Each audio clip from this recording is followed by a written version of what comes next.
चूक काय? महापाप झाले असतील तर मिळेल मुक्ती. जाणून घ्या वयाच्या 80 वर्षापर्यंत का दिला जातो पापमोचनी एकादशीचे व्रत करण्याचा सल्ला. पापांचा नाश करण्यासाठी पापमोचनी एकादशीचे व्रत करणे अशी मान्यता आहे. हे व्रत महाभारतात भगवान श्रीकृष्णाने अर्जुनाला सांगितले होते. चला याविषयी जाणून घेऊया. प्रत्येक व्यक्ती ही 100% बरोबर नसते. कळत नकळत आपल्याकडून काही चुका होतात किंवा आपल्याकडून पाप होते. त्या पापांचे प्रायश्चित्त करण्यासाठी किंवा त्या पापांपासून मुक्ती मिळवण्यासाठी पापमोचनी एकादशीचे व्रत केले जाते. होळीनंतर येणारे आणि पाडव्याच्या अगोदर म्हणजेच फाल्गुन महिन्यात येणाऱ्या एकादशीला पापमोचनी एकादशी म्हणतात. कळत नकळत आपण केलेल्या पापांचा नाश करण्यासाठी पापमोचनी एकादशीचे व्रत करणे किंवा करावे अशी मान्यता आहे. हे व्रत महाभारतात भगवान श्रीकृष्णाने अर्जुनाला सांगितले होते. पापांचा नाश करण्यासाठी हे व्रत केले जाते. हे व्रत अतिशय प्रभावशाली आहे. फाल्गुन शुक्ल एकादशीचे व्रत करणाऱ्या व्यक्तीला पापापासून मुक्ती मिळते. म्हणूनच याला पापमोचनी एकादशी म्हणतात. पापमोचनी एकादशी यंदा शुक्रवार 5 एप्रिल रोजी आहे. धार्मिक शास्त्रात हे व्रत 80 वर्ष पाळण्याचे नियम आहेत. परंतु सध्या धकाधकीच्या जीवनात उद्यापन कधी आधीही पाळता येते. पापमोचनी एकादशीमध्ये विष्णूच्या चतुर्भुज रूपांची पूजा केली जाते. एकादशीच्या दिवशी स्नान करून संकल्प करावा. त्यानंतर 16 प्रकारचे साहित्य वापरून विष्णूची पूजा करावी. व्रत कसे करावे? दशमी तिथीच्या रात्रीपासून हे व्रत सुरू होते. रात्री झोपण्यापूर्वी एकादशीचे व्रत स्मरण करावे व नंतर दुसऱ्या दिवशी सूर्योदयापूर्वी उठून स्नान करावे. स्नान करून एकादशी व्रताचा संकल्प करावा. श्रींची पूजा करावी. भगवान विष्णूला तुळशीची पाने, फुले, चंदन अर्पण करावे. उदबत्ती आणि नैवेद्य अर्पण करा. यानंतर विष्णू स्तोत्राचे पठण करा. पूजा केल्यानंतर भगवत कथेचे पाठ करावा. द्वादशीला विष्णूंची पूजा करून हे व्रत सोडावे. या दिवशी आपल्याला जमेल तसे दान वगैरे करून व्रत पूर्ण केले जाते. मोक्षाची दारे खुली होतात. पौराणिक कथेनुसार या पापमोचनी एकादशीच्या दिवशी व्रत केल्याने जन्मांतरीचे पाप नाहीसे होते.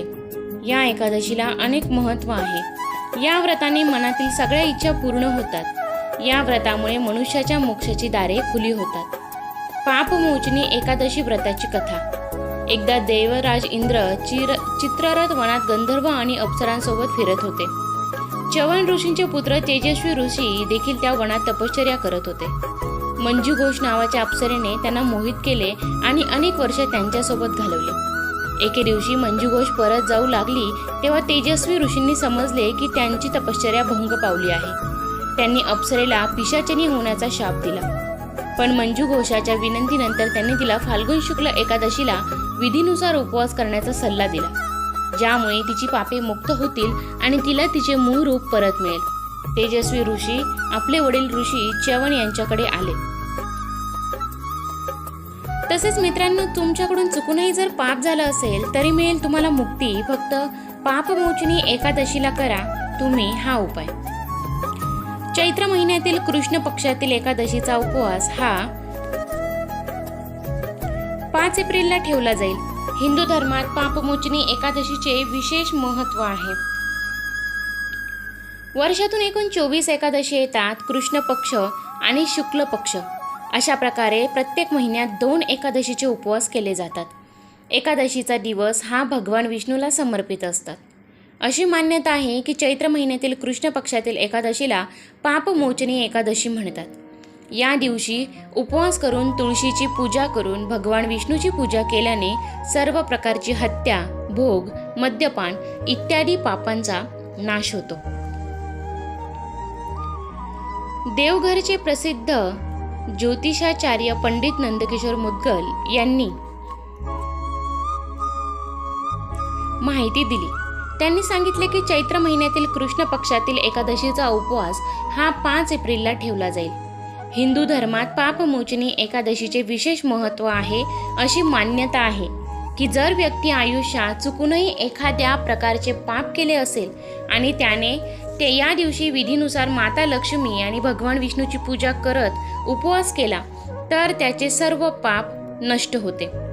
तसेच त्याला मृत्यूनंतर स्वर्गप्राप्ती होते. पापमोचनी एकादशीला तुळशी पूजेचेही विशेष महत्त्व आहे. एकादशीला करा हा उपाय. जर तुमच्या आयुष्यात चुकून काही पाप झाले असेल तर पापमोचनी एकादशीच्या दिवशी तुळशीची पूजा करा आणि संध्याकाळी गाईच्या तुपाचा चतुर्मुख दिवा लावा. तसेच भगवान विष्णूच्या सहस्रनामाचा जप करा. असे केल्याने भगवान विष्णूचा आशीर्वाद आयुष्यभर राहील आणि घरात सुख समृद्धी वाढेल. तसेच एकादशीला हे गोष्टी दान करा. एकादशीच्या पूजेमुळे घरात सुख समृद्धी नांदते, अडचणी आणि संकटे दूर होतात आणि अपत्य प्राप्तीसाठी हे व्रत केलं जातं. चैत्र महिन्यात या एकादशीला अन्न पाणी दानाला विशेष महत्त्व आहे. शास्त्रानुसार या दिवशी गरजू लोकांना अन्न आणि पाणी पाजल्याने जाणून अजाणतेपणे केलेली पापे नष्ट होतात.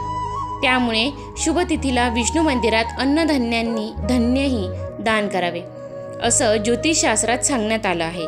मृत्यूनंतर मिळेल स्वर्ग. आपल्या सर्वांना मृत्यूनंतर स्वर्ग मिळावा अशी इच्छा असते. त्यासाठी ज्योतिषशास्त्रात काही उपाय सांगण्यात आले आहे. या दिवशी गाईला चारा दिल्यास अनेक विधी शुभ फळ मिळतात. पापमोचनी एकादशीचे व्रत करून गायीची दान केल्यास विष्णूची विशेष कृपा प्राप्त होते आणि मृत्यूनंतर स्वर्ग प्राप्त होतं असं ज्योतिषशास्त्रात सांगण्यात आलं आहे. तर मित्रांनो, तुमच्याही हातून कळत नकळत किंवा अजाणतेपणे काही पापं झालेली असतील, जर तुम्ही धार्मिक असाल आणि जर तुम्ही एकादशी हे व्रत जर नक्कीच करत असाल तर पापमोचनी एकादशी हे व्रत तुम्ही नक्की करा. जे काही आपल्याकडून नकळतपणे जी झालेली पापं असतात त्यांचा नायनाट होऊन आपल्याला शेवटी स्वर्गप्राप्ती नक्कीच होते. जर मित्रांनो काही प्रश्न असतील तर कमेंटद्वारे नक्की विचारा आणि जर चॅनलवरती नवीन असाल तर चॅनलला सबस्क्राईब करायला विसरू नका. धन्यवाद.